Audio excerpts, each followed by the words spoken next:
Hello everyone. Today we have with us Mr. Jimmy Yim. Mr. Yim is chairperson at Drew Napier LLC at Singapore. Thank you so much, sir, for joining us. Pleasure. We are here at the International Conference on Arbitration, and since sir is from Singapore and Singapore is seen as a hub for arbitration. So, sir, what would you like to tell us as to why Singapore is a preferred location globally for people to come for arbitration? Yes, that's a very good question. We started the International Arbitration Center that you all call SIAC, we call it SIAC, only in 1991. And in the first 10 years of its life, it was slow moving. But they made great efforts as an organization coordinating all aspects to make arbitration in Singapore attractive. And to make that possible, you need a number of factors. You need to have very strong institution protocols. You need to be efficient as a center to administer it. You need the support of the courts. And the support of the courts in Singapore is to provide the support to arbitration on a minimal intervention basis. In other words, they provide the support, but they will not intervene in the arbitration.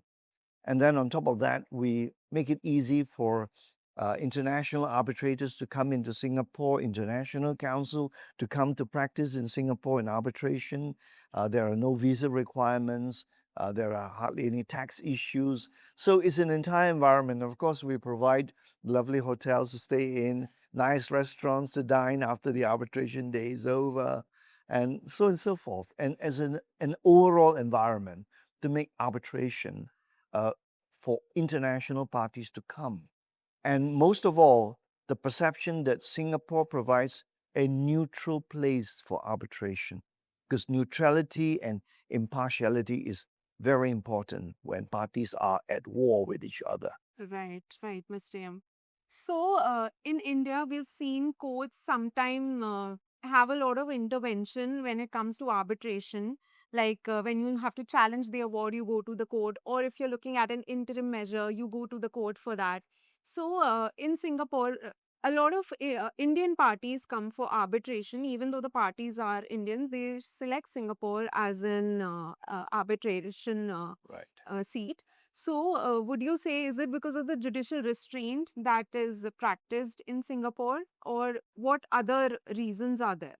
Well, I can't comment on the judicial system here. I won't know what these problems are or that whether it's fair. But I think that why Indian parties choose to arbitrate in Singapore is because I think they find the system there efficient, they find the courts supportive, and they find that at the end of the day, the awards do bind the result, the parties.